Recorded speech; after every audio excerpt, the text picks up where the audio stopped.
الحمدللہ رب العالمین اللہم صلی علی محمد وعلی آلہ وصحبہ وبارک وسلم اما بعد اعوذ باللہ من الشیطان الرجیم بسم اللہ الرحمن الرحیم ان الذین آمنوا والذین حادوا والنصارى والصائمین من آمن باللہ والیوم الآخر وعمل صالحا فلہم اجرہم عند ربہم ولا خوف علیہم ولا هم یحزنون صدق اللہ العظیم رب اشرح لی صدری ویسر لی امری واحلل عقدۃ من لسانی یفقہوا قولی رب یسر ولا تعسر وتمم بالخیر آمین یا رب العالمین۔ سورۃ البقرہ کے ہم نے 7 رکوع پڑھ لیے تھے، آج انشاءاللہ ہم نے 8واں رکوع پڑھنا ہے، 8واں اور 9واں رکوع۔ تھوڑا سا دوبارہ سے مستحضر کر لے کہ اس کی تقسیم جس طرح کی ہوئی ہے یہ رکوع کہ پہلے جو 4 رکوع ہیں اس میں یہ مدنی صورت ہے، مکی قرآن اس سے پہلے نزول اس کا ہو چکا ہے، 2/3 قرآن اس کے سامنے موجود ہے۔ تو مکی قرآن کی جو اس میں جو حکمت بیان کی گئی ہے، اس میں جو فلسفہ بیان کیا گیا ہے، تو پہلے 4 رکوع میں ان کا لب و لباب آپ کے سامنے آ گیا۔ لب و لباب ہمارے دین کا کیا ہے؟ ایمان ثلاثہ۔ تو ایمان ثلاثہ پہ کچھ بات ہو گئی۔ پھر ایمان کی دعوت جب کسی معاشرے میں دی جاتی ہے تو 3 شخصیات کا جو ظہور ہوتا ہے اس پہ کچھ بات کی گئی۔ مومن وجود میں آ جاتا ہے، کافر وجود میں آ جاتا ہے، منافق وجود میں آ جاتا ہے۔ پہلے 4 رکوع میں تو ان باتوں کا تذکرہ ہو گیا۔ پھر کچھ خلافت کی بات ہو گئی، کیونکہ انسان کو یہاں پہ خلیفہ بنا کے بھیجا گیا ہے، اور اس کے ساتھ ساتھ چونکہ ابلیس کا ایک بہت گہرا تعلق ہے تو ابلیس پر کچھ بات ہو گئی ہے۔ 5ویں رکوع سے پھر یہ ہے کہ ڈائریکٹ خطاب شروع ہو گیا کس سے؟ بنی اسرائیل سے، جو کہ ہم سے پہلے امت مسلمہ تھی۔ موجودہ امت مسلمہ یہ امت محمد صلی اللہ علیہ وسلم ہے، ہم ہیں الحمدللہ۔ ہم سے پہلے جو امت مسلمہ تھی وہ بنی اسرائیل تھی۔ اب بنی اسرائیل کے جو یہ 10 رکوع ہے جس میں براہ راست ان سے خطاب کیا جا رہا ہے، اور براہ راست ان کے مطلب کچھ واقعات کو اجاگر کر کے ان کا جو فسق و فجور تھا اس پہ بات کی جا رہی ہے۔ یہ کس لیے کی جا رہی ہے؟ یہ ہمارے لیے ایک آئینہ ہے کہ تم اپنے آپ کو بھی مطلب دیکھ لو، کیونکہ مطلب یہ اسباق پڑھنے سے ہمیں اندازہ ہوتا ہے کہ جب کوئی مسلمان امت ہوتی ہے اس میں خرابی آتی ہے تو اس کا آغاز کیسے ہوتا ہے، ان کے ہیلے بہانے کس قسم کے ہوتے ہیں، ان کا ایٹیچیوڈ کس قسم کا ہوتا ہے۔ یہ بالکل ایگزیکٹلی وہی ایٹیچیوڈ ہے۔ تو یہ اتنے لمبے لمبے قصے قرآن میں مطلب اللہ کو نعوذ باللہ کوئی شوق نہیں ہے قصے سنانے کا۔ یہ ہمارے لیے ایک سبق ہے اصل میں۔ اس سے ہم مطلب اپنے راستے کی جو رکاوٹیں ہیں اس کو دور کریں، اپنے نفس کے اندر جو ہماری شرارتیں ہیں ان کو دبانے کی ہم کوشش کریں۔ تو بہرحال 5ویں رکوع میں ان کو ایک زوردار دعوت دی گئی بنی اسرائیل کو، وہ اس لیے کہ انہوں نے موسیٰ علیہ السلام کو نہیں مانا، پھر عیسیٰ علیہ السلام کو بھی نہیں مانا، اور فسق و فجور ان کا اتنا ہے کہ آج بھی دنیا میں زیادہ تر فتنے، زیادہ تر فساد ان کی وجہ سے ہو رہے ہیں۔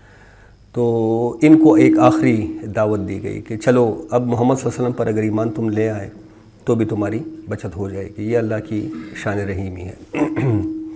پھر 6ویں رکوع سے ان کے کردار پر کچھ بات کی گئی ہے، مطلب آپ سمجھ لیں کہ فرد جرم باقاعدہ عائد کی گئی ہیں، ان کا جو عمل تھا۔ مطلب یہ باتیں ہم نے کل کر لی تھی کہ 1400 سال تک ان میں نبوت جاری رہی، مطلب کوئی ایک دن بھی ایسا نہیں گزرا کہ وہ 1400 سالوں میں نبی نہ ہو۔ 3 کتابیں ان کو ملی۔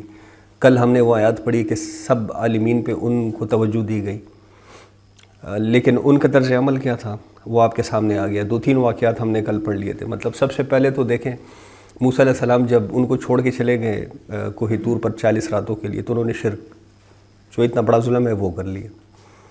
ساتھ میں سزائیں بھی ملتی رہی ہے۔ اب اس کے بدلے میں سزا کیا ملی ان کو کہ 70,000 لوگوں کو قتل کرنا پڑا اپنے ہاتھوں سے، لیکن وہ پھر بھی ٹھیک نہیں ہوئے۔ اچھا، پھر من و سلوہ ان پہ نازل ہوا، اس سے متعلق ان کا کیا خیال تھا کہ بھئی ہمیں تو چٹخارے چاہیے، مطلب یہ کیا صبح شام من و سلوہ کا ہو۔ یہ ذرا مطلب اپنے نفسوں میں بھی یہ باتیں چھپی ہوئی ہیں۔ یہ ان کے وہ مسائل تھے جن کی وجہ سے وہ مغضوب علیہم قرار دیے گئے۔ پھر ان کو 12 چشمے عطا کیے۔ اچھا، پھر جب ان سے کہا گیا کہ جا کے مطلب فلسطین میں سیٹل ڈاؤن ہو جاؤ، لیکن اس سے پہلے کیا کرنا تھا؟ جہاد کرنا تھا، قتال کرنا تھا، پیچھے ہٹ گئے۔ کہ تم اور تمہارا رب جاؤ، ہم تو نہیں جانے والے۔ اب اس پہ ان کو کیا سزا ملی؟ 40 سال تک ان پہ وہ جو بستی موعود تھی وہ حرام قرار دی گئی۔ 40 سال تک وہ صحرائے سینا کے اندر ادھر ادھر بھٹکتے رہے۔ اسی طرح جب تورات، کتنی بڑی نعمت ہے اللہ کی، تورات نازل ہوئی، موسیٰ علیہ السلام کو دی گئی، تو اس پہ ان کے سرداروں نے کیا کہا کہ بھئی ہم کیسے مان لیں کہ یہ اللہ کی کتاب ہے جب تک کہ ہم اللہ کو جہراً دیکھ نہ لیں، آنکھوں سے دیکھنا، جہراً یہ جو کہ مطلب دیکھ نہ لے جب تک اللہ۔ تو یہ ان کا حال تھا۔ اس پہ بھی ان کو سزا ملی کہ وہ کھڑک آئی، سب پڑے کے پڑے رہ گئے، لیکن پھر اللہ نے ان کو زندہ کیا۔ تو اللہ کے احسانات جاری رہے اور ان کے جو بھی فسق و فجور تھا وہ بھی جاری رہا ساتھ۔ پھر وہ ایک جو جیریکو سٹی کی فتح کا وہ منظر بتایا گیا کہ جب وہ نوشہ ابن نون کی اس میں سرکردگی میں جب انہوں نے وہ جیریکو سٹی کو وہ کر لیا، فتح کر لیا، تو اللہ کی ہدایت تھی کہ بھئی عاجزی کے ساتھ داخل ہونا، اور وہ ایک لفظ ان کو سکھایا گیا کہ استغفار پڑھتے ہوئے جانا، لیکن اس پہ انہوں نے کیا کیا، وہ جو بتایا گیا تو اس لفظ کو ہی بدل دیا۔ اس پہ پھر ان پہ کیا عذاب آیا کہ وہ کوڑ کا مرض آیا، اور جن لوگوں نے یہ فسق و فجور مچایا تو وہ سب کے سب مارے گئے۔ تو یہ کہانی ابھی جاری ہے، مطلب یہ اللہ تعالیٰ بس یہی چیزیں ظاہر کرنا چاہتا ہے کہ کیوں وہ مغضوب علیہم ہو گئے۔ مطلب دیکھیں اللہ بار بار قرآن میں کہتا ہے کہ میں انسانوں پہ ظلم نہیں کرتا۔ ادھر بھی وہ کل ہم نے آیت پڑھ لی تھی کہ نہ اللہ پہ انہوں نے کوئی ظلم نہیں کیا، یا مطلب اللہ نے ان پہ کوئی ظلم نہیں کیا، وہ خود اپنے نفسوں پہ ظلم کرنے والے تھے، اپنے آپ کو خود نقصان پہنچانے والی باتیں ہوتی ہیں۔ مطلب آپ کا گلا خراب ہو اور آپ آئس کریمیں کھاتے رہیں اور ٹھنڈے اور چھٹخارے دار، آپ اپنے آپ کو ویسے ہی مسائل کا شکار کرنے پہ تلے ہوئے۔ تو یہ ان کا حال تھا اصل میں۔ اب آج ہم نے 8واں رکوع پڑھنا ہے بہرحال سر جی۔ اب یہاں پہ وہ ایک آیت آ گئی جس سے استدلال کیا گیا کہ نجات کے لیے ایمان بالرسالت ضروری نہیں ہے۔ اس آیت سے کافی لوگوں نے یہ استدلال اٹھایا ہے۔ کیا ہے آیت؟ ان الذین آمنوا، بے شک وہ لوگ، اب دیکھیں کیٹیگرائزیشن ہو رہی ہے، سب سے پہلے مسلمان کی بات ہوگی، پھر یہود کی بات، پھر نصارہ کی، پھر صائبین کی۔ یہ 4 قسم کے لوگ تھے جن میں ایمانیات کا کچھ نہ کچھ عکس موجود تھا۔ تو ان الذین آمنوا، وہ لوگ جو ایمان لائے کس پر؟ نبی کریم صلی اللہ علیہ وسلم پر۔ والذین ہادوا، اور وہ لوگ جو یہود تھے، والنصارہ، اور وہ جو عیسائی تھے، والصائبین، اور وہ لوگ جو صابی تھے۔ اب یہ صابی لوگ یہ عراق کے علاقے میں رہتے تھے،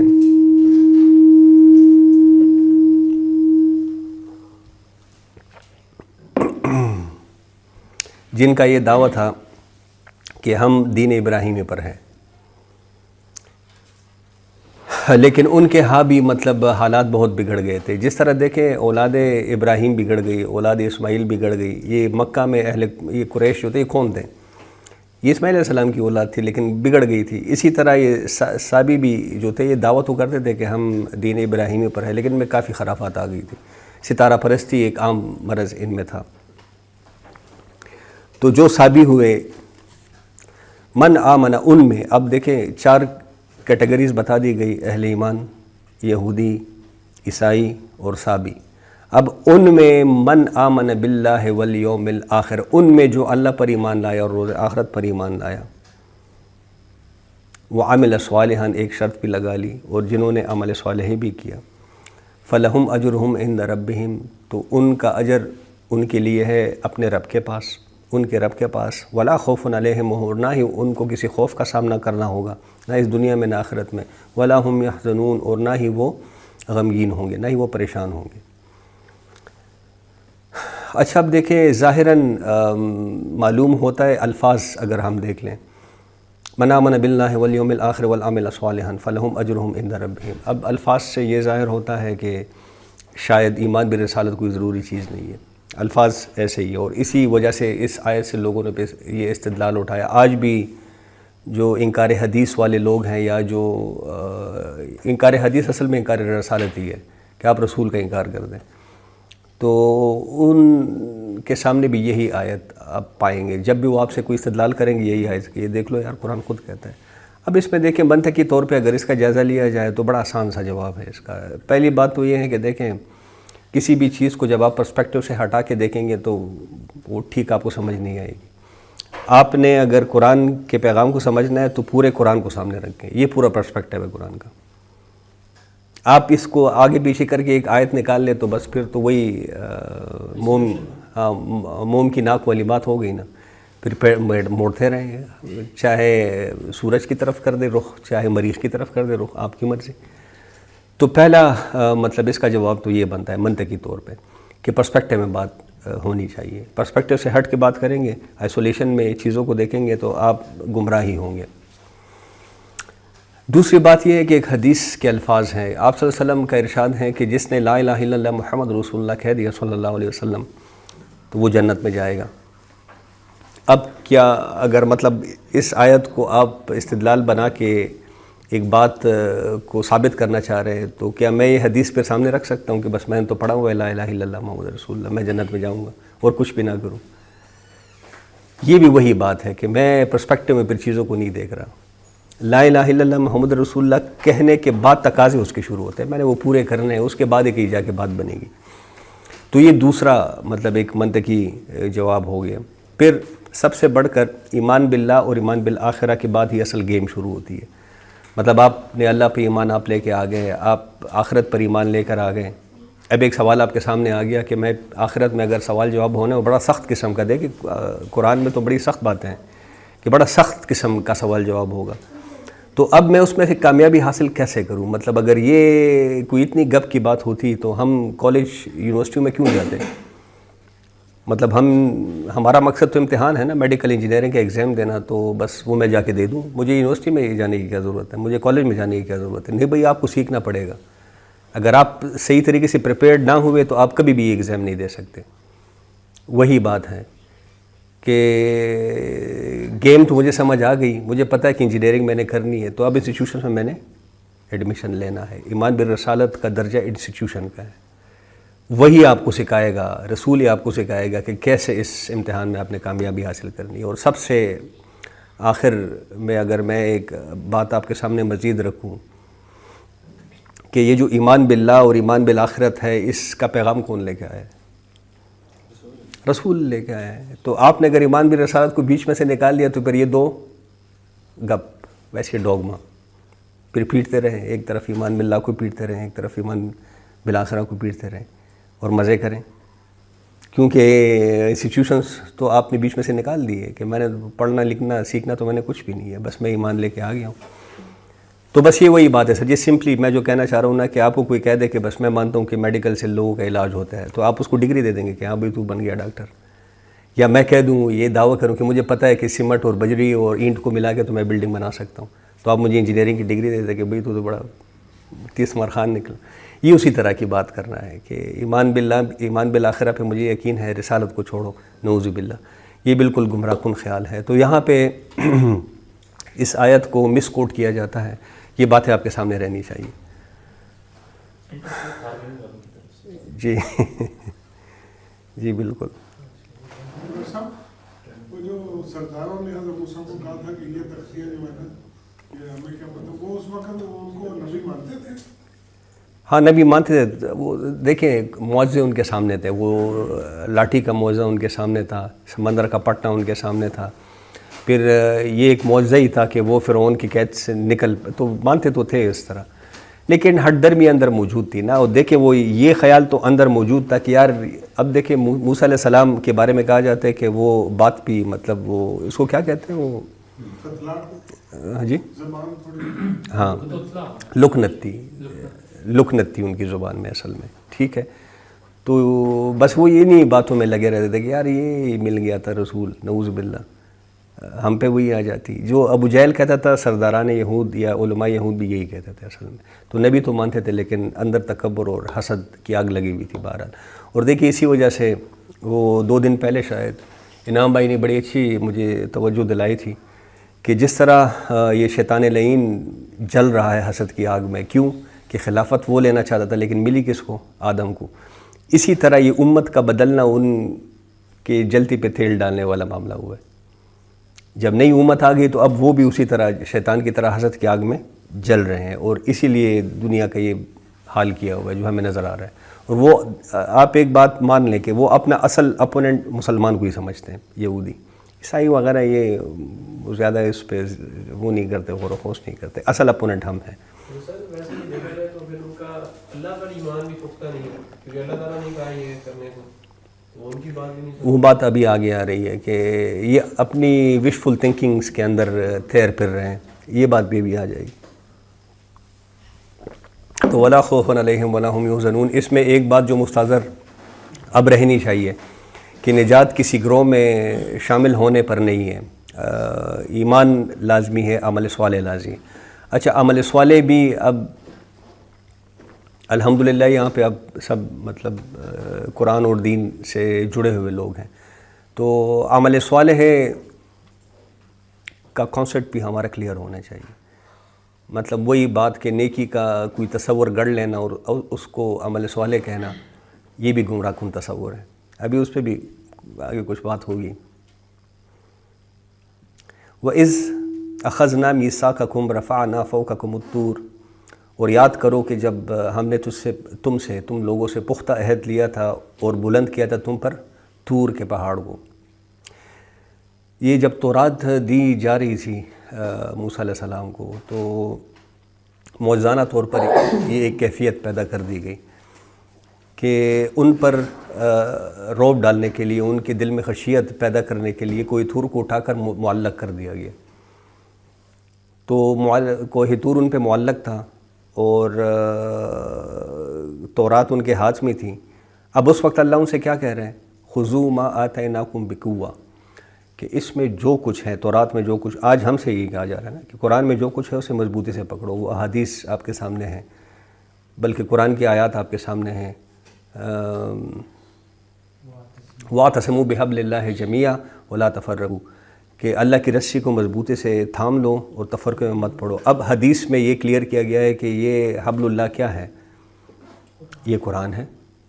تو اس کو یہی عہد ان سے لیا گیا تھا، لیکن ان سے کس ماحول میں لیا گیا تھا کہ ان کے اوپر کوہ طور کو معلق کر دیا تھا۔ اور وہ واقعات میں آتے ہیں کہ وہ جب کھول و قرار کر رہے تھے تو اوپر اصل میں پہاڑ کو دیکھ رہے تھے کہ ہمارے اوپر ہی نہ گر جائے۔ زمین سے اٹھا کے معلق کیا تھا۔ ہاں، یہ بالکل ہوا تھا۔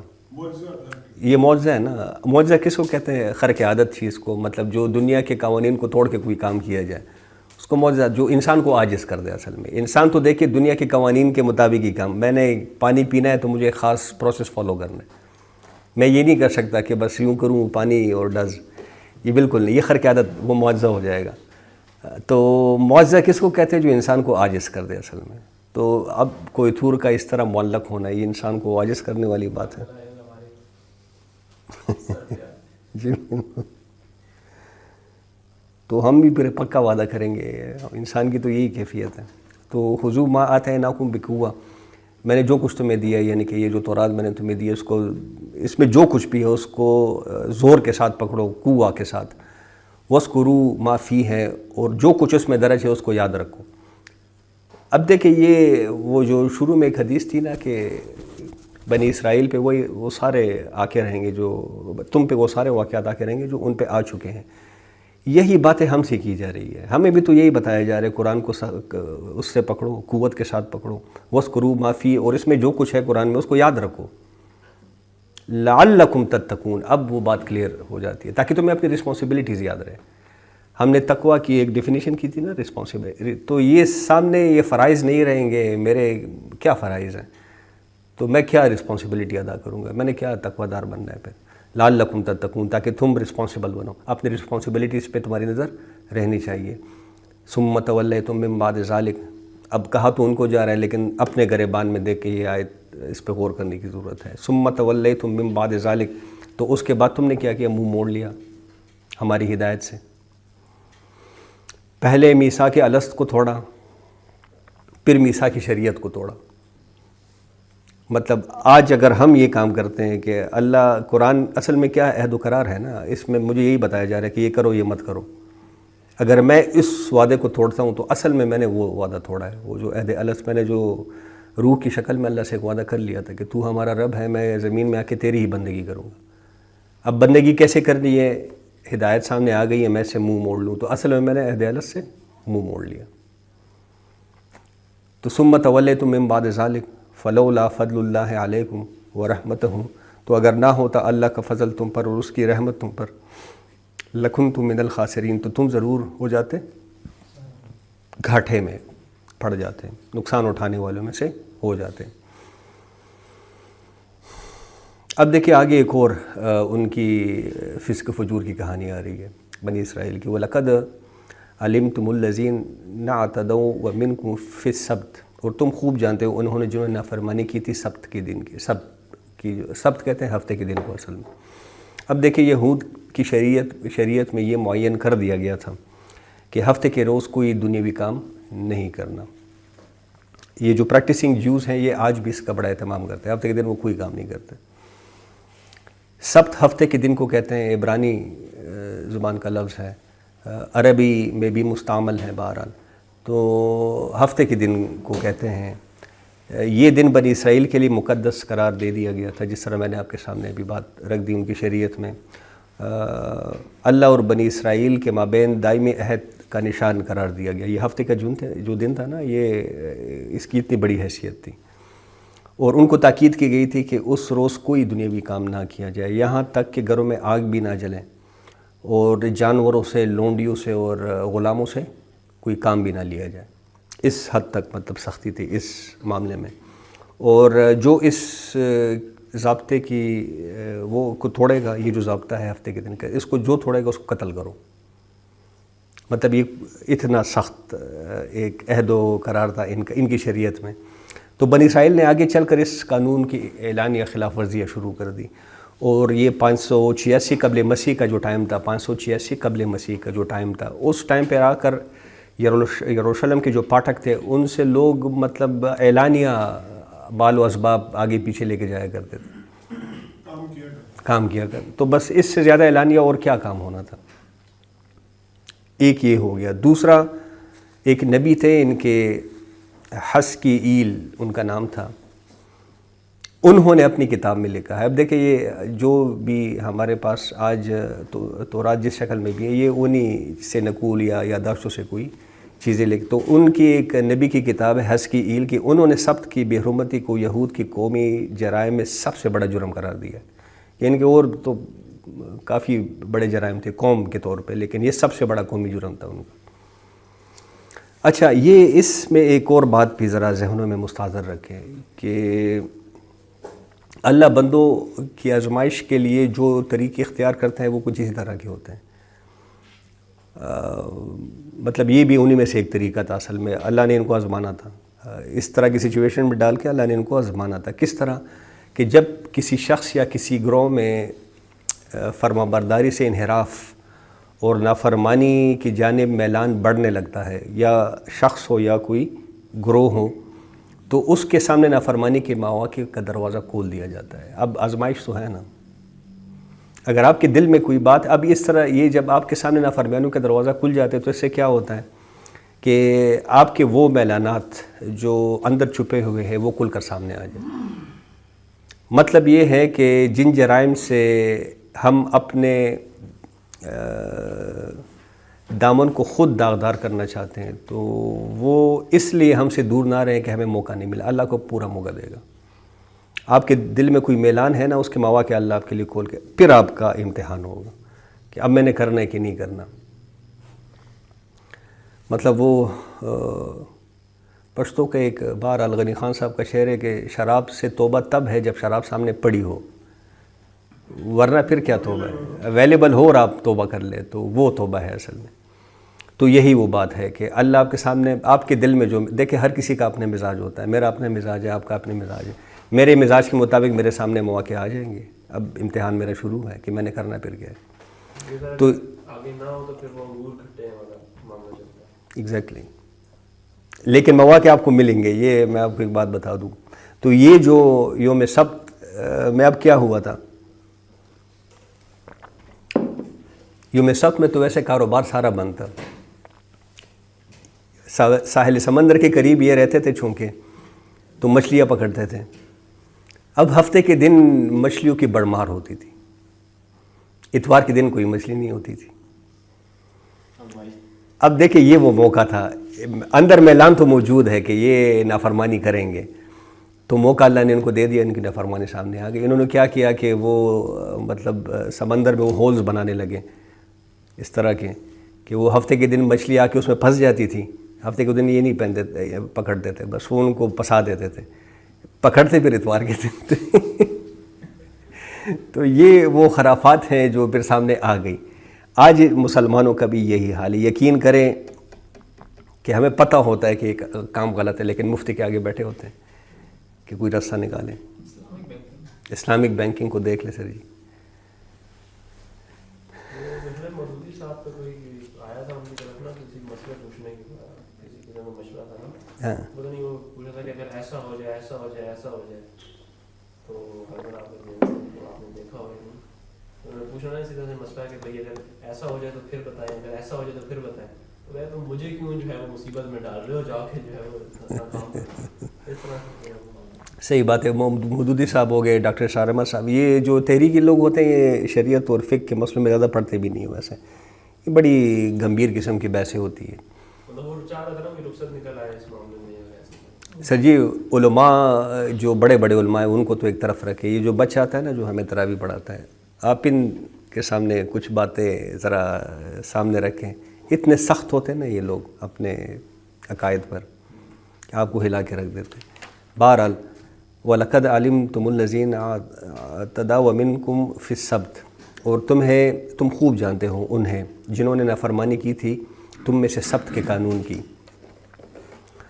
فَقُلْنَا لَهُمْ كُونُوا قِرْدَةً خَاسِئِينَ، تو ہم نے حکم دیا ان کو کہ بندر بن جاؤ، مطلب ان کی شکلوں کو مسخ کر کے وہ بندر بن گئے تھے۔ فَجَعَلْنَاهَا نَكَالًا، اور یہ اس کو ہم نے بنا دیا عبرت، کس کے لیے؟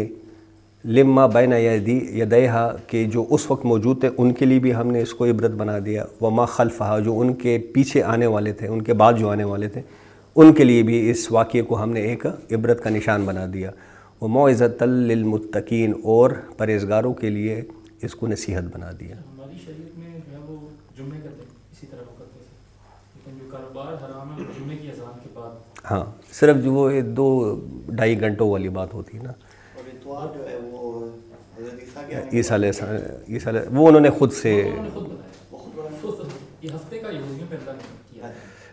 ہفتے کا، یہ بالکل صحیح کہہ رہے ہیں، ہفتے کا شریعت کے اندر موجود ہے، یہود کی شریعت کے اندر۔ سنڈے کا تو وہ خود ہونا اپنے وہ تسلیس کا عقیدہ جس نے جڑ لیا وہ کچھ بھی کہہ سکتا ہے 3 میں 1 اور 1 میں 3، یہ ایک ایسا شاندار قسم کا وہ ہے عقیدہ ہے کہ بس اسی کو بندہ سمجھ جائے تو میں کہتا ہوں بہت بڑا عالم بن جائے گا۔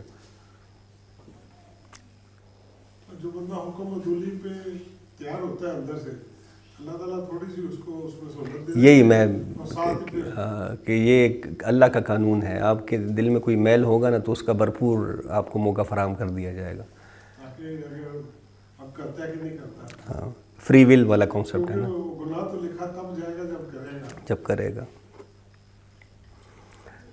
وہی بالکل اس طرح کی حدیث بھی ہے کہ میرے امت میں بندوں کے دلوں کے اوپر، قلبوں کے اوپر جو وسوسے آتے ہیں اس کا کوئی پوچھ گچھ نہیں ہوگی جب تک کہ وہ اس پہ عمل نہ کریں۔ تو باتیں تو بہت دل میں آتی ہے، لیکن اگر آپ نے واقعی کوئی ارادہ کر لیا، دیکھیں اندر سے اللہ آپ کو جانتا ہے، اصل میں ہمارے مطلب اندر جو کچھ بھی چل رہا ہے اللہ اس سے واقف ہے، تو اگر اندر آپ نے کسی چیز پہ فیصلہ کر لیا کہ یہ میں نے کرنا ہے، واللہ ہے کہ اللہ آپ کو اس کا موقع دے گا کہ چلو کرو، پھر دیکھی جائے گی۔ وَإِذْ قَالَ مُوسَىٰ لِقَوْمِهِ، اور یاد کرو جب کہا اب دیکھیں ایک اور ان کا جو فسق و فجور تھا آپ کے سامنے آ گیا کہ یوم سبت کی انہوں نے بے ضابطگی کی، وہ ایک قانون تھا، شریعت ان کو توڑ ڈالا اور اس پہ بھی سزا ملی۔ ہم تو شکر کریں، ہم تو صبح شام مطلب اللہ کے قانونوں کو توڑتے رہتے ہیں، پھر اس طرح کی کوئی سزا مسلط نہیں ہوتی، ان کو تو سزا بھی بڑی سخت ملی ہے۔ وَإِذْ قَالَ مُوسَىٰ لِقَوْمِهِ، اب دیکھیں ایک اور ان کی خرافات سامنے آ رہی ہے۔ بکرے کا ذکر آ گیا، نہیں وہ بکری کا گائے کا۔ وَإِذْ قَالَ مُوسَىٰ لِقَوْمِهِ، اور یاد کرو جب کہا موسیٰ علیہ السلام نے اپنی قوم سے، إِنَّ اللَّهَ يَأْمُرُكُمْ أَن تَذْبَحُوا بَقَرَةً، کہ بے شک اللہ تمہیں حکم دیتا ہے کہ تم کوئی یا ایک گائے کو ذبح کر دو، کسی بھی گائے کو پکڑ کر ذبح کر دو۔ اب دیکھیں یہ بیک گراؤنڈ اس کا آپ ذرا پہلے سمجھ لیں کہ یہ بیک گراؤنڈ کیا تھا اس کا۔ بنی اسرائیل میں ایک شخص قتل ہو گیا اور اس کے قاتل کا پتہ نہیں چل رہا تھا، مطلب کسی کو نہیں پتہ تھا کہ کس نے اس کو قتل کیا ہے۔ تو موسیٰ علیہ السلام کے ذریعے اللہ نے ان کو حکم دیا کہ کوئی کوئی گائے تم ذبح کرو اور اس کا کوئی ٹکڑا اس مردے کے ساتھ چھو، مردہ زندہ ہو جائے گا تھوڑی دیر کے لیے، وہ اپنے قاتل کا نام بتا دے گا۔ ٹھیک ہے، اب یہ ایک بیک گراؤنڈ ہے۔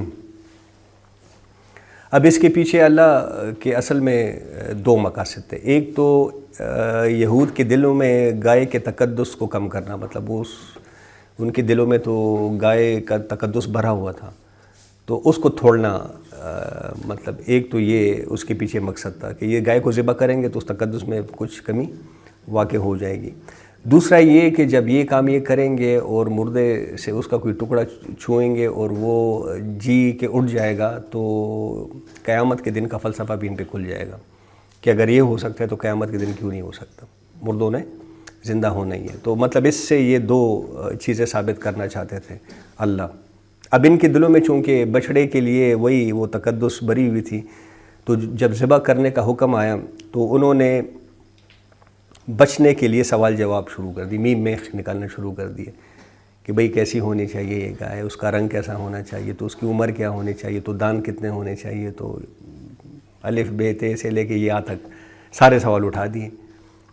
اب ہوتے ہوتے ہوا کیا کہ وہ جس گائے کو ذبح بالکل نہیں کرنا چاہ رہے تھے، بات اسی پہ آ گئی کہ اب اسی کو ذبح کرو۔ مطلب دل فریب قسم کا رنگ ہو، اس کا موٹی تازی ہو، جوان ہو، کام کاج نہ کرنے والی۔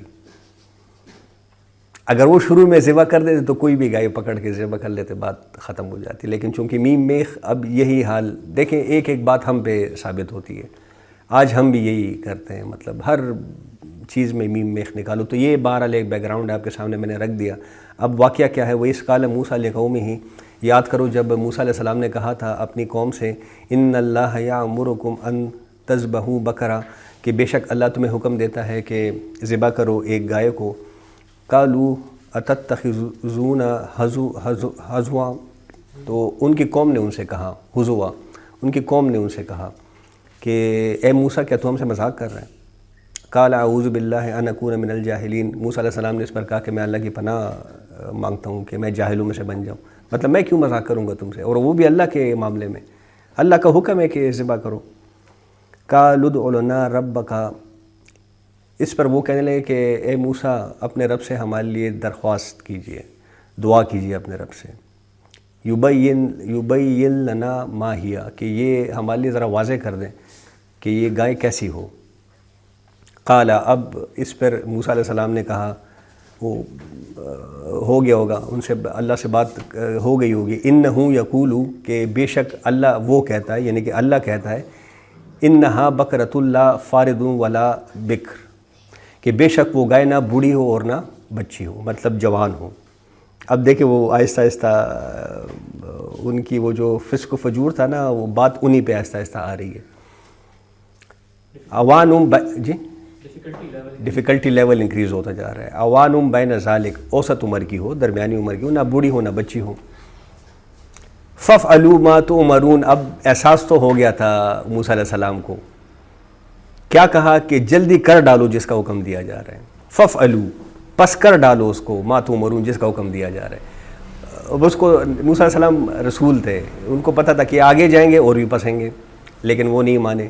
قالوا ادع لنا ربک، پھر کہنے لگے کہ ذرا درخواست کیجئے موسیٰ اپنے رب سے، یبین لنا ما، جیسے مذاق اڑایا جائے یا بچنے کے لیے کہہ رہے تھے، وہ نہیں کرنا چاہ رہے تھے یہ کام، کہتے سوال جواب کریں گے بات ادھر کی ادھر ہو جائے گی، لیکن ادھر اللہ جس فعال لما یرید، وہ جو کام کرنے پہ آ جائے وہ کر کے چھوڑتا ہے۔ قالوا ادع لنا ربک، پھر کہا کہ موسیٰ علیہ السلام ذرا دوبارہ اپنے رب سے بات کریں، یبین لنا ما لونہا، کہ وہ ہمارے لیے واضح کر دے کہ اس کا رنگ کیسا ہو۔ اب دیکھیں ہزاروں داغدار گائیں پھر رہی تھی، سفید رنگ کی، کالے رنگ کی، ادھر کی ادھر کی، فرمایا کیا گیا، قال انہ یقول، موسیٰ علیہ السلام نے کہا کہ بلا شبہ اللہ کہہ رہا ہے انہا بقرۃ صفراء، کہ بے شک وہ زرد رنگ کی گائے ہونی چاہیے، اور اتنا ہی نہیں فاقع لونہا، گہرا ہے اس کا رنگ۔ اب دیکھیں، اب پوائنٹ آؤٹ ہو گیا کہ اس کا رنگ گہرا ہے۔ یہ ایک ہی گائے تھے ان کے پاس جو انہوں نے بڑے پیار اور محبت سے رکھی ہوئی تھی، واقعات میں ایسے ہی آتا ہے کہ ان کو بڑے چاہوں سے رکھا ہوا تھا۔ تو فاقع لونہا، اس کا رنگ نہایت گہرا ہے، تسر الناظرین، اور وہ بلی لگتی ہے دیکھنے والوں کو۔ اس کی نمائش کرتے تھے، ہر ہفتے اس کو نکالتے تھے اور لوگوں سے مطلب وہ سہرے وہرے باندھ کے، تو یہ اسی پہ اب بات آ گئی۔ قالوا ادع لنا ربک، وہ گھبرا گئے اور بھی، یہ کیا ہو گیا، یہ تو ہم پھنس گئے۔ دوبارہ کہے کہ ذرا درخواست کیجئے موسیٰ اپنے رب سے، یبین لنا ما ہی، وہ واضح کر دے ہمارے لیے کہ وہ کیا، یہ ہم تو ذرا مطلب ان البقرۃ تشابہ علینا، یہ جو بکرا ہے، یہ جو گائے ہے، یہ تو ہمارے لیے ذرا شک کا باعث بن گئی ہے، ہم تو مزید پھنس گئے ہیں۔ تو ذرا آپ دوبارہ اپنے رب سے کہے کہ یہ کیسی ہونی چاہیے گائے۔ وَإِنَّا إِن شَاءَ اللَّهُ لَمُهْتَدِينَ، اور اگر اللہ چاہے گا تو انشاءاللہ ہم ہدایت پر آ جائیں گے۔ اب اللہ نے بھی کوئی کسر نہیں چھوڑی، بالکل ہدایت دے دی۔ قال انه یقول، اس پہ موسیٰ علیہ السلام نے کہا کہ بلا شبہ اللہ فرما رہا ہے انہا بقرۃ لا، یہ آخری بات تھی، انہا بقرۃ لا ذلولا تسیر الارض، کہ بے شک وہ جو گائے ہے وہ زمین نہیں جوتتی۔ یہ جو کھیتی باڑی کے لیے ہم استعمال کرتے ہیں نا، ہل شل کے لیے، وہ یہ کام نہیں کرتی، نہیں۔ اب دیکھیں بالکل اسی کی بات بار بار ہو رہی ہے کہ یہ وہ کام نہیں کرتی۔ ولا تسقل ہرس، اور نہ ہی پانی کے لیے وہ جو ایک ارٹ، اس کو پشتو میں کہتے ہیں، وہ جو ایک پانی کا رہٹ، تو نہ ہی وہ اس میں جتی ہو۔ مسلمۃ لا شیۃ فیہا، وہ بالکل سالم ہے اور کوئی عیب اس میں نہیں ہے۔ وہ ایک ہی تھی جس میں کوئی عیب نہیں تھا، بالکل پورا کا پورا سنہری رنگ، لوگوں کو دلوں کو بھا جانے والی، بڑے پیار چاہوں سے رکھا تھا، کوئی اسے کام نہیں کرواتے تھے۔ ہوتے ہوتے ہوتے ادھر ہی بات آ گئی۔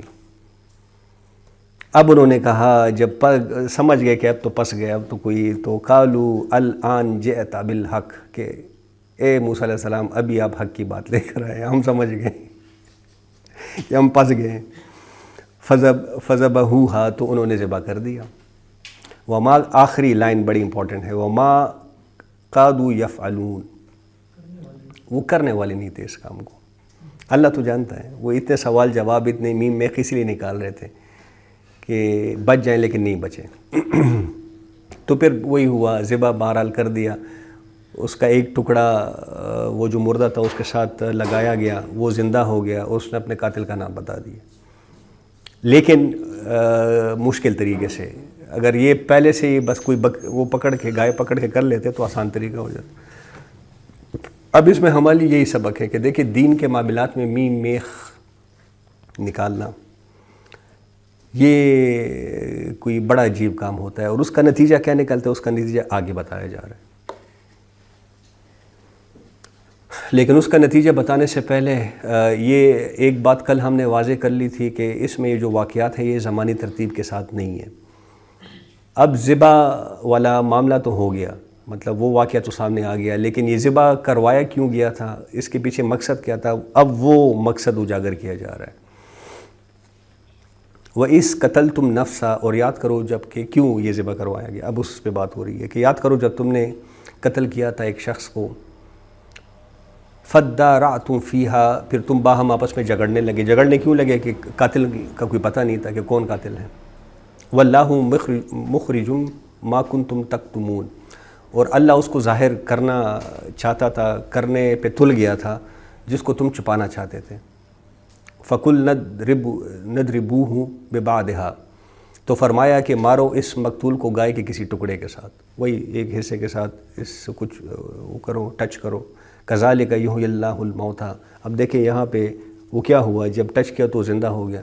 اب یہاں سے نتیجہ اللہ نے نکالا کہ اسی طرح میں زندہ کرتا ہوں مردوں کو، تو قیامت کے دن بھی یہی ہوگا، کوئی اس میں شک نہیں ہونے چاہیے تمہیں۔ وَيُرِيكُمْ آیاتہ، اور دکھاتا ہے تمہیں اپنی نشانیاں. یہ کتنی بڑی نشانی تھی. لعلکم تعقلون، تھا کہ تم عقل سے کام لو. اب دیکھیں ان الفاظ کو پڑھتے وقت ذرا وہی کل جو ہم نے بات کی تھی کہ ذرا انٹروسپیکشن ہونی چاہیے، ذرا اپنے گریبانوں کے اندر جھانکنا چاہیے کہ ہمارا کیا حال ہے. یقین کریں کہ کوئی ڈیفرنٹ ایٹیچیوڈ ہمارا نہیں ہے، وہی ایٹیچیوڈ ہے ہمارا. اب جب دین میں ہیلے بہانے نکالے جانے لگے اور ہیلوں بہانوں کے ذریعے سے شریعت کے احکامات کو پس پشت ڈالا جانے لگے، یعنی اللہ کو دھوکہ دینے پہ جب کوئی بندہ تھل جاتا ہے، ہم اللہ کو دھوکہ ہی دے رہے ہیں اور کیا کر رہے ہیں. سمجھتے ہیں کہ وہ اللہ نہیں سمجھتا، نعوذ باللہ، حالانکہ وہ ہمارے دلوں کے اندر بیٹھا ہوا، وہ تو ہر چیز کو سمجھتا ہے. تو اس کا نتیجہ کیا نکلتا ہے؟ ثم قست قلوبکم من بعد ذلک، پھر سخت ہو گئے ان کے دل اس واقعے کے بعد. فہی کالحجارہ او اشد قسوہ، تو اتنے سخت ہو گئے جیسے کہ پتھر ہوتے ہیں، بلکہ ان سے بھی سخت. یہ نتیجہ نکلتا ہے جب دین کے احکامات میں میم میخ بندہ نکالنے لگتا ہے، ان سے جان چھڑانے کی کوشش کرتا ہے. یا تو بس کافر بن جاؤ، بس مت مانو، بات ختم کرو. اب مان کے جب اس طرح کے سچویشن میں بندہ پھنس جاتا ہے تو کیا ہوتا ہے؟ ثم قست قلوب، ان کے دل سخت ہو جاتے ہیں، پتھروں سے بھی سخت ہو جاتے ہیں. وَإِنَّ مِنَ الْحِجَارَةِ لَمَا يَتَفَجَّرُ مِنْهَا الْأَنْهَارُ، پہاڑوں میں تو اور چٹانوں میں تو ایسے بھی ہوتے ہیں کہ جن سے چشمے پھوٹ پڑتے ہیں. وَإِنَّ مِنَ الْحِجَارَةِ لَمَا يَتَفَجَّرُ مِنْهُ الْأَنْهَارُ وَإِنَّ مِنْهَا لَمَا يَشَقَّقُ فَيَخْرُجُ مِنْهَا الْمَاءُ، اور اس میں ایسے بھی ہوتے ہیں کہ وہ شق ہو جاتے ہیں، ان میں سے پانی بہہ نکلتا ہے. وَإِنَّ مِنْهَا لَمَا يَحْبِطُ مِنْ خَشْيَةِ اللَّهِ، اور بے شک ان میں ایسے بھی ہوتے ہیں جو گر کر اللہ کی خشیت سے پھٹ جاتے ہیں، ٹوٹ جاتے ہیں. وَمَا اللَّهُ بِغَافِلٍ عَمَّا تَعْمَلُونَ، اور نہیں ہے اللہ بے خبر یہ جو تم عمل کر، جو کچھ بھی تم کر رہے ہو، اللہ اس سے بے خبر بہرحال نہیں ہے. اب دیکھیں ایک بات تو سامنے آ گئی کہ دین کے معاملات میں میم میخ نکالنے کا نتیجہ کیا نکلتا ہے؟ دل سخت ہو جاتا ہے. آج ہمارے بھی دل کافی سخت ہو چکے ہیں، یقین کریں، لیکن اللہ کی رحمت، ہمارے یہ جو قرآن ہے یہ اللہ کی رحمت ہے. دلوں کی سختی کو کم کرنے کے لیے یہ قرآن ہے. وہ قرآن میں ہی فرمایا گیا کہ یا ایھا الناس قد جاءتکم موعظۃ من ربکم، کہ اے لوگو بے شک تمہارے پاس آ گئی ہے نصیحت تمہارے رب کی طرف سے. صرف نصیحت نہیں ہے، وشفاء لما فی الصدور، اور یہ تمہاری سینوں کے اندر جو بیماریاں ہیں اس کے لیے شفا بھی ہے، تمہارے سینوں کے اندر جو گند ہے اس کے لیے شفا بھی ہے. وَہُدًى وَرَحْمَةٌ لِّلْمُؤْمِنِينَ، اور یہ ہدایت بھی ہے اور مومنین کے لیے رحمت بھی ہے. اب دیکھیں یہ بڑے امپورٹنٹ آیت ہے. دل اگر سخت ہو جائیں، دلوں کو نرم کرنے کے لیے نصیحت درکار ہوتی ہے، موعظہ درکار ہوتا ہے. جب آپ نصیحت کسی کو کرتے ہیں تو اس کا دل نرم ہو جاتا ہے. تو پہلے درجے میں یہ قرآن کیا ہے؟ یہ نصیحت ہے. آپ اس کو پڑھیں گے آپ کا دل نرم ہو جائے گا. اب اس کی مثال آپ ایسی سمجھ لیں کہ زمین جب سخت ہوتی ہے، سخت، اور اس پہ بارش ہو تو پانی اندر نہیں جاتا. جب پانی اندر نہیں جاتا تو رویدگی زمین میں سے نہیں نکلتی، ہلچل زمین میں نہیں ہوتی. تو آپ کرتے کیا ہیں؟ یہ کھیتی باڑی والے جو علاقے ان کو سمجھ میں آتا ہوگا، وہ پہلے زمین کو نرم کرتے ہیں. یہ جو کھودا جاتا ہے، ہل جو لگایا، کیوں؟ تاکہ زمین نرم ہو جائے، پانی اس کے اندر جا سکے. تو جب زمین نرم ہو جاتی ہے، پانی اس کے اندر جاتا ہے، پھر کیا ہوتا ہے؟ تو زمین کی رویدگی نکل آتی. اسی طرح دل کا معاملہ ہے. دل جب سخت ہوتا ہے تو اس کے اندر کوئی بات نہیں جاتی. تو یہ قرآن کیا کرتا ہے؟ یہ سب سے پہلے دل کو نرم کرتا ہے. دل کو نرم کرتا ہے تاکہ یہ قرآن کو جذب کرنے کے لیے تیار ہو جائے. جب یہ قرآن کو جذب کرنے کے لیے تیار ہو جاتا ہے اور قرآن اس کے اندر اترنے لگتا ہے تو پھر اندر جا کے قرآن کیا کرتا ہے؟ وَشِفَاءُ لِمَا فِي الصُّدُورِ، سینوں کے اندر جو امراض ہیں ان کا صفایا. اب یہ انجائنا کی بات نہیں ہو رہی، دل کے مطلب جو میڈیکل مسائل ہیں ان کی بات نہیں ہو رہی. جو اصل مرض ہے انسان کے اندر، حسد کا ہے، حب دنیا ہے، تکبر ہے، حسد ہے، ان کا صفایا کر دیتا ہے. تو پہلے درجے میں دل کو نرم کرنا، دوسرے درجے میں دل کے اندر جا کر دل میں سے یہ جو اصل بیماری ہے ان کو نکالنا. آگے کیا؟ وَہُدًى، جب دل صاف ہو جاتا ہے ان بیماریوں سے تو ہدایت اس کی نظر آ جاتی ہے. ہمیں کیوں قرآن کی ہدایت نظر نہیں آ رہی؟ اصل میں یہ حجابات ہیں جو ہمارے دلوں کے اوپر پڑے ہوئے ہیں. اللہ کی سیدھی بات بھی ہمیں سیدھی نہیں لگتی، ٹیڑھی لگتی. کیوں؟ اپنے طبیعت میں کجی ہے، اپنی طبیعت میں حسد ہے، اپنی طبیعت میں لالچ ہے، حب دنیا ہے، محبت ہے مال اور اولاد کی. تو وہ ہدن، یہ ہدایت بن جاتی ہے، اس کی ہدایت لوگوں کو نظر آنے لگتی ہے. وہ رحمت للمؤمنین، اور جو چیز دنیا میں ہدایت وہ آخرت میں کیا ہے؟ رحمت ہے. جو یہاں پہ ہدایت ہے وہ آخرت کے لیے رحمت ہے. تو مومنین کے لیے یہ آخرت میں رحمت کی صورت میں ثابت ہوگی. قل بفضل اللہ وبرحمتہ، اے نبی صلی اللہ علیہ وسلم ان سے فرما دیجئے کہ یہ اللہ کے فضل اور اللہ کی رحمت کی وجہ سے ہے. کیا چیز؟ یہ قرآن جو آج ہمارے ہاتھوں میں، اللہ نہ چاہ تو نازل نہ کرتا. ہم کچھ کر سکتے تھے؟ کچھ بھی نہیں کر سکتے تھے، لیکن اللہ نے اپنا رحم، اپنا فضل کیا ہم پر، اتنا بڑا انعام ہم پہ نازل کیا. اسی لیے فرمایا فَبِذَلِكَ فَلْيَفْرَحُوا، تو اس پہ تمہیں خوشیاں منانی چاہیے. ہم کن چیزوں پہ خوشیاں مناتے ہیں؟ گھر بنا کے خوش ہوتے ہیں، گاڑیاں خرید کے، مال کما کے، بچے پیدا کر کے، عیاشیاں کر کے. اللہ کیا کہہ رہے ہیں؟ فَبِذَلِكَ فَلْيَفْرَحُوا، اس پہ خوشیاں مناؤ. اصل میں ہوا خیر مما یجمعون، اس لیے کہ ان سب چیزوں سے بہتر ہے جو تم جمع کر رہے ہو دنیا کی زندگی میں. تو بہرحال یہ ہمارے لیے ایک نسخہ ہے، نسخہ شفا. ہمارے دل سخت ہیں، دیکھیں حقیقت پسندی سے سوچنا چاہیے. کل بھی میں آپ سے کہہ رہا تھا کہ دل ہمارے سخت ہو چکے ہیں. اب اس کو نرم کیسے کرنا ہے، یہ آیت میں نے آپ کے سامنے رکھ دی ہے.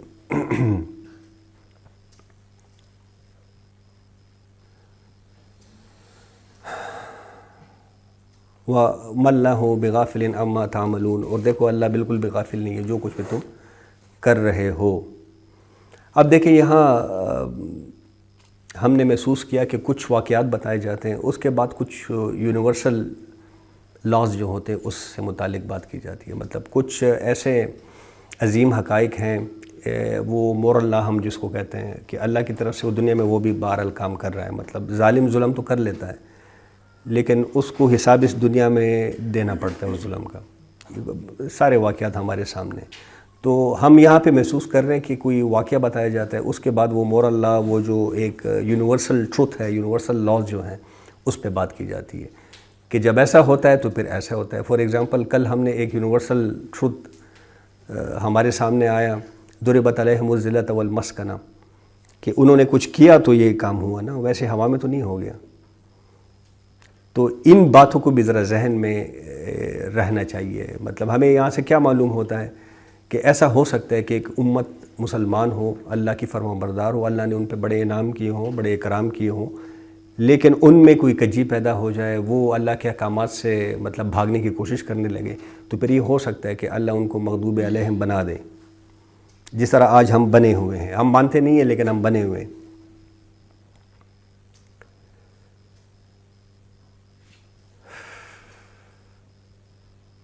اور بس وہ حدیث تو ہمارے سامنے رہنی چاہیے. کل میں نے آپ کے سامنے، بلکہ 2-3 دن آپ کے سامنے میں رکھتا رہا ہوں، کہ وہ حالات جو ان پر وارد ہوئے یہود پر، وہ ہم پر وارد ہو کر رہیں گے، اور ہمارا حال ان سے کوئی مختلف نہیں ہوگا.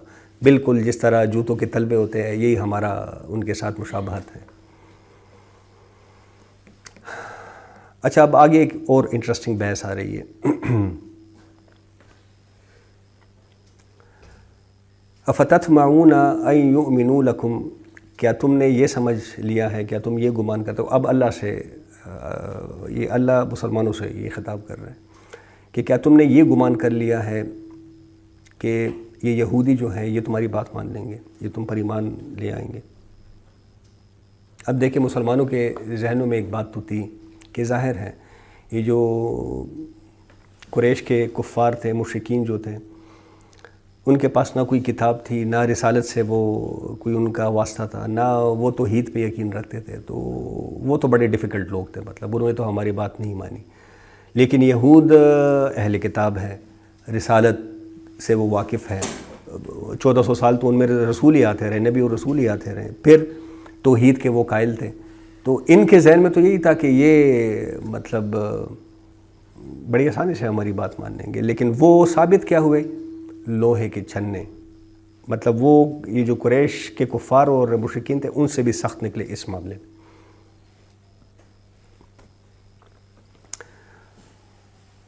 وَقَدْ كَانَ فَرِيقٌ مِّنْهُمْ يَسْمَعُونَ كَلَامَ اللَّهِ، اور دیکھو مطلب کیا تم یہ سمجھتے ہو کہ یہ تم پہ ایمان لے آئیں گے یا تمہاری بات مان لیں گے، حالانکہ ان میں ایسے لوگ بھی ہیں جو سنتے ہیں اللہ کے کلام کو. اب یہ علماء یہود پہ بات جا رہی ہے. دیکھیں عامی لوگ تو نہیں پڑھتے تھے کلام اللہ، ان کے لیے تورات تھی، وہ اس کو علماء ہی پڑھتے تھے. تو ان میں ایسے لوگ موجود ہیں حالانکہ کہ جو اللہ کے کلام کو سنتے ہیں ثم یحرفونہ، پھر اس میں تحریفات کرتے ہیں اپنے ہاتھوں سے، من بعد ما عقلوہ، اس کے بعد کہ وہ اس کو سمجھ بھی لیں. یہ لوگ ان میں موجود ہیں. وہم یعلمون، اور جانتے بوجھتے ہیں. آج ہمارا دیکھیں بار بار بات ہماری طرف آتی ہے کہ آج ہمارے یہ حال نہیں، ہم بار بار کہہ رہے ہیں کہ قرآن کو آج ہم نے کیا بنایا ہوا ہے؟ موم کی ناک. جس کا جو دل کرتا ہے فتویٰ نکال لیتا ہے، جس کا جو دل کرتا ہے اپنی طرف موڑ لیتا ہے بس قرآن کے رخ کو. خود بدلتے نہیں، قرآن کو بدل دیتے ہیں. آج ہمارا بھی یہی حال ہے. وَإِذَا لَقُوا الَّذِينَ، اب یہ وہ انٹرسٹنگ بحث ہے. وَإِذَا لَقُوا الَّذِينَ آمَنُوا، اور جب وہ ملتے ہیں اہل ایمان سے. اب یہ یہود کے بارے میں بات ہو رہی ہے. شروع میں جو وَإِذَا لَقُوا الَّذِينَ آمَنُوا کی بات وہ منافق کی ہو رہی تھی. اب یہاں پہ مسلمان منافق کی، اب یہاں پہ یہودیوں کی بات ہو رہی ہے. اب اس میں جو نوٹ کرنے کی بات ہے، یہ دلچسپ نقطہ جو ہے کہ جس طرح منافق مسلمانوں کے اندر موجود تھے، اسی طرح منافق یہودیوں کے اندر بھی موجود تھے. مطلب اب یہود میں کچھ ایسے لوگ تھے جو کہ حق ان پہ واشگار ہو گیا تھا. مطلب وہ سمجھ گئے تھے کہ یہ جو محمد صلی اللہ علیہ وسلم جو کچھ کہہ رہے ہیں یہ حق ہے اصل میں. اور ان کی فطرت بھی کچھ صالح تھی، کچھ سلیم فطرت والے تھے. تو مطلب وہ اٹریکٹ ہو گئے تھے حق کی طرف، لیکن آنا بھی چاہتے تھے اسلام کی طرف، لیکن اپنے خاندان کو، اپنے قبیلے کو، اپنے کاروبار کو، اپنے مفاد کو، اپنے خواہشات کو چھوڑنے کے لیے بھی تیار نہیں تھے. وہی منافق کی جو مسائل ہوتے ہیں، حب دنیا کا شکار، اپنے مفادات کا شکار. تو یہ یہودیوں کے اندر بھی موجود تھے. اب دیکھیں ان کے دلوں میں اسلام کے لیے ایک نرم گوشہ موجود تھا. یہ جب آتے تھے نبی کریم صلی اللہ علیہ وسلم سے بات کرتے تھے، صحابہ سے بات کرتے تھے، تو یہ بعض باتوں کو مان بھی لیتے تھے کہ بھئی ہمارے تورات بھی اسی طرح ہے یہ بات. اب جب یہ لوگ واپس جاتے تھے اپنے سرداروں کے پاس، اپنے علماء کے پاس، تو وہ ان کو کہتے کہ بے وقوف، تم ان کو وہ باتیں بتا رہے ہو جو تم پہ اللہ نے کھولی ہوئی ہے. یہ قیامت کے دن تمہارے لیے حجت قائم کر لیں گے، پھر کیا کرو گے؟ اب یہ وہ واقعہ ہے. اور یہ اسپیسیفکلی جو منافقین تھے بنی اسرائیل کے اندر، یہودیوں کے اندر، یہ ان سے متعلق ہیں. یہ تو نہیں کہتے تھے کہ تورات نہیں پڑھنی چاہیے؟ بالکل سر جی، ایسا ہی ہے. ڈائریکٹ نہیں پڑھنا. عامی کو نہیں اجازت ہوتی تھی ویسے تورات پڑھنے کی، جس طرح آج ہمیں اجازت نہیں ہے قرآن پڑھنے کی. ہاں مطلب آپ علماء کے ساتھ بیٹھ جائیں نا، وہ آپ کو 2 منٹ میں ایک فتویٰ ہاتھ میں پکڑا دیں گے. آپ کو اپنا مسئلہ پڑ جائے گا کہ میں مسلمان ہوں بھی کہ نہیں. استغفر اللہ. تو وَإِذَا لَقُوا الَّذِينَ آمَنُوا، منافقین بنی اسرائیل کی اب بات ہو رہی ہے کہ وہ لوگ جب الَّذِينَ آمَنُوا کے ساتھ بیٹھتے ہیں، مومنوں کے ساتھ بیٹھتے ہیں، قَالُوا آمَنَّا، تو وہ کہتے ہیں کہ ہم تو ایمان لے کر آ گئے یہاں پہ. وَإِذَا خَلَا بَعْضُهُمْ إِلَىٰ بَعْضٍ، اور یہ جب آپس میں تنہائی میں ہوتے ہیں، مطلب اب جب اپنے سرداروں کے پاس جاتے ہیں تنہائی میں، قالوا، یہ اب کون وہ سرداران یا علماء ان کو کہتے ہیں کہ قالوا اتحدثونہم بما فتح اللہ علیکم، کیا تم ان کو وہ باتیں بتا رہے ہو جو اللہ نے تم پر کھول دی ہیں، لیحاجوکم بہ عند ربکم، تاکہ وہ جھگڑا کرے تم یا حجت قائم کرے تم پر اللہ کے پاس. مطلب قیامت کے دن جب اللہ کے سامنے سب حاضر ہوں گے تو اس وقت وہ تم پر حجت قائم کر لیں گے. بے وقوف ہو جو تم ان کو یہ باتیں بتا رہے ہو. افلا یا تعقلون، کیا تمہیں عقل نہیں ہے، سمجھتے نہیں ہو ان باتوں کو. اولا یا، اب دیکھیں اس پہ اللہ کا تبصرہ، یہ تو آپس میں وہ باتیں کر رہے ہیں. اب اس پہ اللہ کا تبصرہ کیا ہے؟ اولا یعلمون ان اللہ یعلم ما یسرون وما یعلنون، تو کیا یہ بے وقوف، یہ عقل کے اندر یہ نہیں جانتے کہ اللہ تو ان سب باتوں کو جانتا ہے جو جن کو یہ چھپا رہے ہیں اور جن کا یہ اقرار کر رہے ہیں، جن کو یہ ظاہر کر رہے ہیں، سب کچھ اللہ جانتا ہے. اب یہاں پہ ایک اور اہم بات آگے کھولی جا رہی ہے. وَمِنْهُمْ أُمِّيُّونَ لَا يَعْلَمُونَ الْكِتَابَ إِلَّا أَمَّانِيَّ، اور ان میں کچھ ان پڑھ بھی ہیں. یہود سے متعلق بات ہو رہی ہے. یہ امی کا جو لفظ ہے قرآن میں، یہ عمومی طور پہ کس کے لیے آتا ہے؟ عربوں کے لیے. کیوں؟ وہ ان پڑھ تھے، ان کے پاس کوئی کتاب نہیں تھی. مطلب ان پڑھ اس سچویشن میں تھے کہ ان کے پاس ہدایت کی کوئی کتاب نہیں تھی، رسول ان کے پاس نہیں آئے تھے.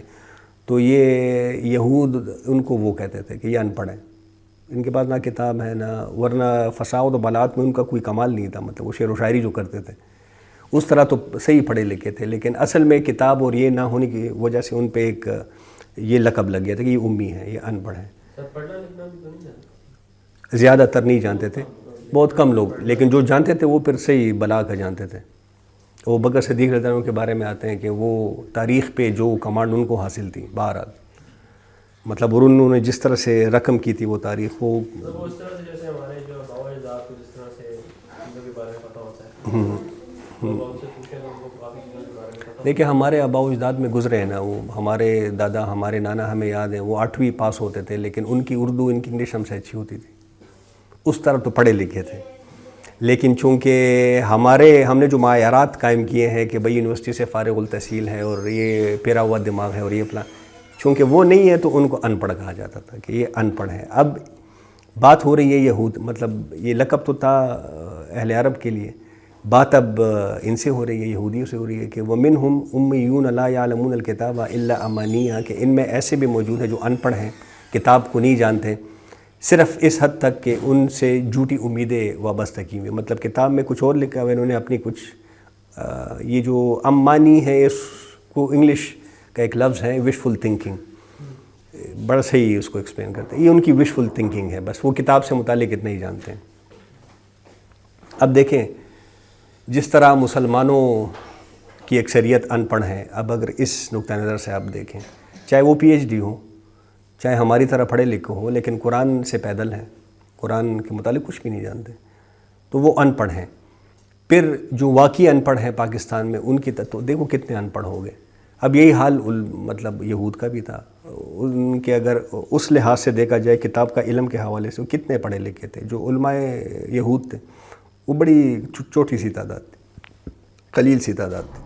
تو اب ان کی طرف اشارہ ہو رہا ہے کہ چاہے PhD ہو، چاہے یونیورسٹی کو کھا کے آئے ہوں، اصل میں یہ ان پڑھ ہیں، کیونکہ قرآن کے الف بے سے یہ وہ جانکاری حاصل نہیں کی انہوں نے.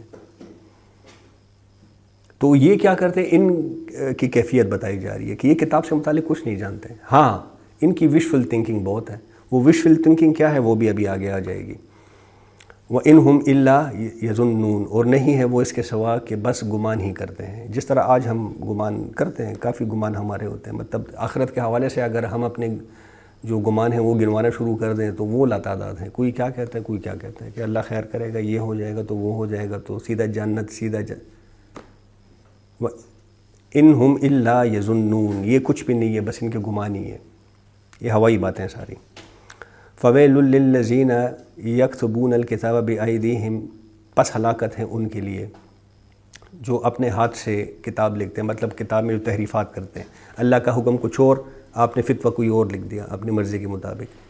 ان سے متعلق فَوَيْلٌ لِّلَّذِينَ يَكْتُبُونَ الْكِتَابَ بِأَيْدِيهِمْ، یہ ویل کا جو لفظ ہے اس سے متعلق حدیث میں آیا ہے. علماء کا کہنا ہے کہ یہ جہنم کا وہ طبقہ ہے جس سے جہنم خود پناہ مانگتی ہے، جہنم کا وہ طبقہ ہے. تو کہنے کا مقصد یہ ہے کہ اس طرح کا کام جو کرتے ہیں، جو اس طرح کے فتوے بازی کرتے ہیں، ان کا آخری ٹھکانہ کیا ہے؟ ویل، تباہی ہے ان کے لیے، بربادی ہے ان کے لیے.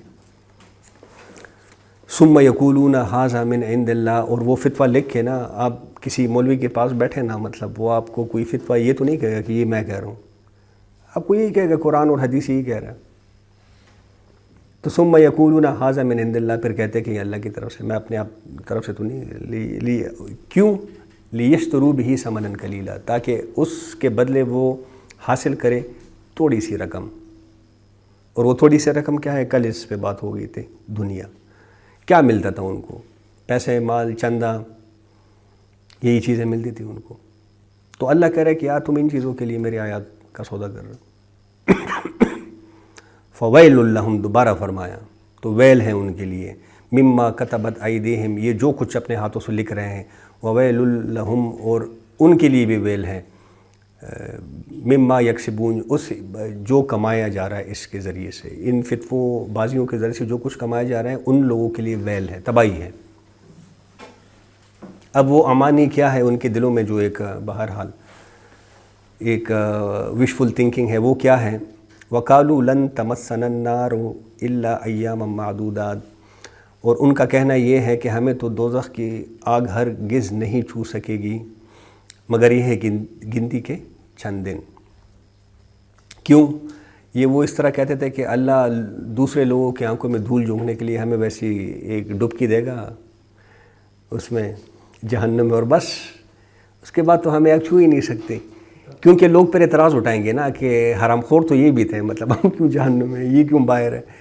تو ہم تو چنیدہ لوگ ہیں، ہم تو نواز شریف کو نااہل کیا تو پھر ساتھ جہانگیر ترین کو بھی نااہل کرنا پڑا تو یہ وہ ان کی وشفل تھنکنگ ہے کہ جہنم کی آگ تو ہمیں چھو بھی نہیں سکے گی، یہ تو ویسے ہی لوگوں کی آنکھوں میں جھول ڈونگنے کے لیے تو بس ہمیں ایک ڈبکی دی جائے گی اور پھر کہا جائے کہ جاؤ مزے کرو، بس ہو گیا جو بھی ہے۔ یہ کنسیپٹ ہے کہ ہم سب نے بھی آخر کا جنت میں ہی جانا ہے، ہاں، جنت میں کچھ ٹائم گزار دو، یہ ملتا جلتا نہیں ہو جاتا کہ تو کیوں کہا جا رہا ہے نال بالنال؟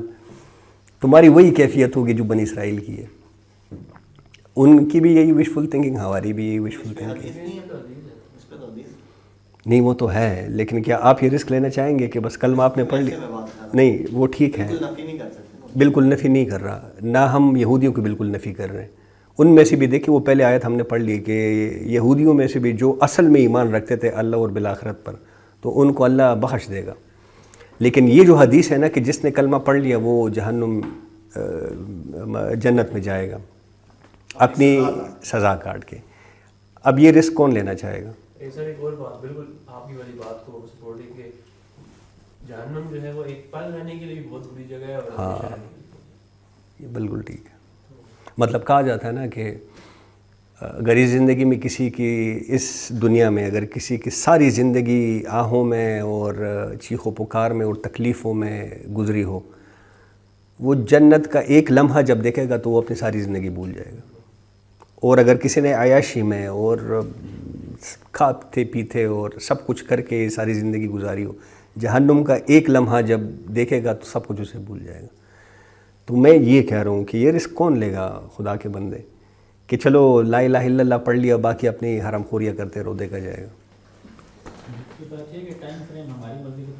ہاں یہ تھوڑا ہی ہوگا کہ استغفر اللہ استغفر اللہ۔ دل میں ایمان ہونا بھی ضروری ہے نا، ایمان کے بغیر تو دل میں ایمان ہوگا تو آپ عمل پہ ٹھیک رہیں گے سر جی، عمل میں آپ کی پھر کمی نہیں ہو سکتی اگر صحیح ایمان ہوگا، صحیح ایمان نہیں ہوگا تبھی یہ اس طرح کی باتیں سامنے آتی ہیں۔ لاجیکل کنٹراڈکشن ہے کہ ایک بندہ بھی ایمان ہے میرے اندر، میں جنت بھی جانا ہے، عمل ٹھیک نہ کر رہا ہوں، عمل ٹھیک نہ کر رہا ہوں، بالکل۔ وہ سورۃ العصر میں ہمیں بتایا گیا نا کہ 4 شرطیں جو پوری کرے گا وہی جنت میں جائے گا، اور وہ 4 شرطیں کیا ہیں؟ ایمان ہونا چاہیے، عمل صالح ہونا چاہیے، تواصی بالحق ہونا چاہیے، تواصی بالصبر ہونا چاہیے۔ تو یہ جو آپ لاجیکل وہ بتا رہے ہیں، امام ابو حنیفہ سے متعلق یہ واقعہ آتا ہے کہ ان کا کوئی شاگرد آیا ان سے ملنے کے لیے، تو امام صاحب نے پوچھا کہ بھئی حالات کیا ہے، تمہاری زندگی کیسی گزر رہی ہے؟ تو اس نے کہا بڑے مزے کے ساتھ، عیاشی کے ساتھ۔ تو انہیں فوراً کہا کہ اپنے ایمان پہ تم غور کرو، صبر نہیں ہے، مطلب تم صبر نہیں کر رہے زندگی میں تو پھر ایمان پہ غور کرو۔ تو یہ وہی والی بات ہے کہ ایمان کی طرف ہمیں ذرا اپنی توجہ کو مرتکز کرنا ہے، ادروائز بڑا مسئلہ ہے۔ تو ان کی یہ وشفل تھنکنگ ہے کہ یہ جو جہنم کی آگ ہے یہ ہمیں چند دن کے علاوہ چھو بھی نہیں سکے گی۔ اب اللہ کا تبصرہ پھر آ گیا، کل اتخذتم عند اللہ عہدا، ان سے پوچھے نبی صلی اللہ علیہ وسلم کہ انہوں نے اللہ سے کوئی وعدہ لیا ہے؟ فلن یخلف اللہ عہدہ، کہ اس عہد کی اب اللہ خلاف ورزی نہیں کرے گا۔ ام تقولون، یا یہ لوگ وہ کہہ رہے ہیں اللہ سے متعلق ما لا تعلمون، جس کے بارے میں ان کو علم نہیں ہے کوئی۔ بھلا اب دیکھیں ذرا اس بات پہ فوکس کریں کہ باقی باتیں تو چھوڑیں، بلا من کسبت سیئہ، کیوں نہیں جس نے ایک ہی برائی کمائی، وَأَحَاطَتْ بِهِ خَطِیئَتُهُ، اور اس برائی نے اس بندے کا گھیراؤ کر لیا، مداومت اس پہ اختیار کر لی، فَأُولَئِکَ أَصْحَابُ النَّارِ، تو وہی جہنم والے ہیں۔ منہ توڑ جواب دیا گیا ہے کہ گنتی کی چند دن کی بات تم کر رہے ہو، کوئی بھی ایسی۔ اب اس کی مثال کیا ہے؟ ایک بندہ ہے وہ سود میں مبتلا ہے، باقی وہ 5 وقت کا نمازی ہے، تہجد گزار ہے، پانچے اس کے اوپر رہتے ہیں، ہاتھ اس کے نیچے رہتے ہیں، گردن اس کی ڈھیلی رہتی ہے، وہ نیکی کا ایک لبادہ پہنا ہوا ہے لیکن سود کے کاروبار میں وہ مبتلا ہے. تو یہ آیت پڑھ کے اس کو ہلنا چاہیے. مطلب بالکل صاف واضح آیت ہے, اس میں کوئی دو رائے تو نہیں ہونی چاہیے. بلا من کسبت سیئہ, جس نے ایک ہی برائی کمائی, مطلب اس میں مداومت اختیار کر لی, وہ احاطت بہ خطیئتہ, اور اس برائی نے اس بندے کا احاطہ کر لیا, فاولئک اصحاب النار ہم فیہا خالدون, ہمیشہ اس میں رہیں گے. کدھر گیا تمسن النار, یا وہ کیا ہے ایام معدودات, کدھر گیا ایام معدودات؟ اللہ تو فرما رہے کہ ہمیشہ کی دوزخ ہے اس پر. صحیح ہے جو ہے چھوٹا گناہ ہے. اب میں اس کی طرف آ رہا ہوں کہ یہ ایک بات بہرحال آپ نوٹ کر لیں, اس پہ علماء کا اجماع ہے کہ یہ کبیرہ گناہ کی بات ہو رہی ہے, صغیرہ گناہ کی بات نہیں ہو رہی. ویسے تو صغیرہ گناہ سے بھی بچنا چاہیے, کیونکہ صغیرہ گناہ کرتے کرتے وہ آپ کو کبیرہ گناہ کی طرف لے کے جائے گا, اور کبیرہ گناہ آپ کو کفر کی طرف لے کے جائے گا. یہ حدیث کے الفاظ ہیں. تو بچنا تو ہر حال, لیکن کوئی بڑا ایک ایسا گناہ جس نے آپ کا گھیراؤ کر لیا, جس پہ مداومت اختیار کر لی, اس کی سزا اللہ نے بتا دی, اولئک اصحاب النار ہم فیہا خالدون. گھیراؤ کرنے کا مطلب اس کو تھوڑا گھیراؤ مطلب مداومت, آج بھی کیا, کل دوبارہ کیا, پرسوں دوبارہ, بس گھیراؤ کر لیا نا, آپ اسے جان ہی نہیں چھوڑا سک رہے, مسلسل کرتے ہیں, مسلسل جو کرتے رہے, اس کو گھیراؤ کہتے ہیں. اب دیکھیں اس میں بس میں زیادہ بات نہیں کرنا چاہوں گا, لیکن ہمارے لیے لمحہ فکرہ ہے. ہمارا نظام جو اکانومکس کا ہے وہ کیا ہے, سود پہ, چاہے ہم دل سے کرتے ہوں چاہے ہم مجبوراً کرتے ہوں, لیکن سود تو ہے. ہم فیہا میجورٹی کر بھی رہے ہوتے ہیں وہ کبیرہ ہی ہوتے ہیں. آج کل جو ہو رہے ہیں ایگزیکٹلی آج تو صغیرہ کا تصور ہی نہیں ہے گناہ کا. صغیرہ کو تو کوئی گناہ سمجھتا بھی نہیں ہے. نماز چھوڑنے کو یہ کبیرہ گناہ ہے آپ کے خیال میں کہ صغیرہ گناہ ہے نماز چھوڑنا؟ لوگ اس کو کوئی گناہ ہی نہیں سمجھتے. یہ تو اللہ سے میرا پرسنل معاملہ ہے تو دیکھا جائے گا. نیکی کا ایک تصور ہے. بہرحال ہم فیہا خالدون, کان کھول کر سن لو, ساری عمر تمہیں رہنا پڑے گا جہنم کے اندر. والذین آمنوا, کنٹراسٹ بتایا جا رہا ہے, اور وہ لوگ جو ایمان لے کر آ گئے, وعملوا الصالحات, اور جنہوں نے ایک عمل کیا. ہمارے اصل میں یہی دو امتحانات, جہاں بھی آپ قرآن میں دیکھیں یہ دونوں ہیں, آمنوا وعملوا الصالحات, یہ جوڑے کے شکل میں آتے ہیں. دو ہی امتحانات ہمارے چل رہے ہیں. پہلا امتحان کہ ہم اپنے شعور اور اپنی عقل سے اللہ کو پہچان پاتے ہیں کہ نہیں. دوسرا امتحان, اللہ کو پہچان لیا تو کیا اللہ کے لیے ہم اپنے ایمان کو ثابت اپنے عمل سے کر سکتے ہیں کہ نہیں. یہ دو امتحانات ہیں بس. تو والذین آمنوا وعملوا الصالحات اولئک اصحاب الجنہ, یہی لوگ ہیں جنت میں جانے والے. ہم فیہا خالدون, اور وہ اس میں ہمیشہ ہمیش رہیں گے. اب یہاں پہ بس وہ ایک بات میں آخری جو کرنا چاہوں گا کہ عمل الصالحات پہ غور کرنا چاہیے. وہی بات کہ وہ نیکی کا اپنا ایک الگ تصور قائم کر کے کوئی بیٹھ جائے, وہ تباہ کن قسم کا خیال ہے بس. یہ آیت البر بھی ہم ادھر ہی پڑھیں گے انشاءاللہ, سورہ بقرہ میں 177 نمبر آیت ہے, تو اس میں یہ بات بالکل واضح ہو جائے گی. اور ایک یہ جو آج ہمارا حال ہے نا, ہمارا حال وہی ہے. وہ جو ایک سٹوری ڈاکٹر صاحب سنایا کرتے تھے کہ کسی بستی میں ایک ہاتھی گیا اور وہاں پہ 4 اندھے بھی رہتے تھے. تو سب کو شوق ہوا کہ ہاتھی کو دیکھا جائے کہ یہ ہاتھی ہوتا کیسا ہے. ان 4 اندھوں کو بھی شوق ہوا کہ ہم بھی جا کے دیکھیں. تو یہ آنکھیں تو ان کے پاس تھی نہیں, تو انہوں نے ہاتھی کو کیسے دیکھا کہ اس کو ٹٹول کے دیکھا. اب کسی کا ہاتھ اس کے ٹانگ پہ پڑا, کسی کا ہاتھ اس کے پیٹ پہ پڑا, کسی کا اس کے کان پہ پڑا, کسی کا اس کے سون پہ پڑا. جس کا ہاتھ اس کے پیٹ پہ پڑا اس نے کہا کہ یہ ہاتھی ایک دیگ ہے. جس کا ہاتھ اس کی ٹانگ پہ پڑا اس نے کہا یہ ہاتھی اصل میں ایک ستون ہے. جس کا اس کے کان پہ پڑا اس نے کہا کہ نہیں یہ ایک چھتری کی طرح ہے جو ہاتھی ہے. اور یہ جو جس کا سون پہ پڑا اس نے کہا کہ نہیں یہ رسی کی طرح کا ہے. یہ جو ہاتھی جو ہے نا یہ رسی کی طرح. آج ہمارا نیکی سے متعلق یہی تصورات ہیں. ہر کسی نے نیکی کا اپنا ایک تصور گڑا ہوا ہے. آپ کسی کو نیکی سمجھانی ہے کوئی, وہ آپ کو اپنی نیکی سمجھا کے گھر بھجوا دے گا. آپ اپنی نیکیوں پہ سوچتے رہیں گے کہ یار میں ٹھیک ہوں کہ وہ ٹھیک ہے. یہ ہمارا حال ہے. ہمیں اس حالت سے نکلنا ہے. بہرحال نہ نکلے تو خسران ہے, اور بڑا سخت قسم کا خسران ہے. آج اسے پہ اکتفا کرتے ہیں. انشاءاللہ کل سے آگے ہم پھر جائیں گے. اقول قولی ھذا واستغفر اللہ لی ولکم ولسائر المسلمین والمسلمات.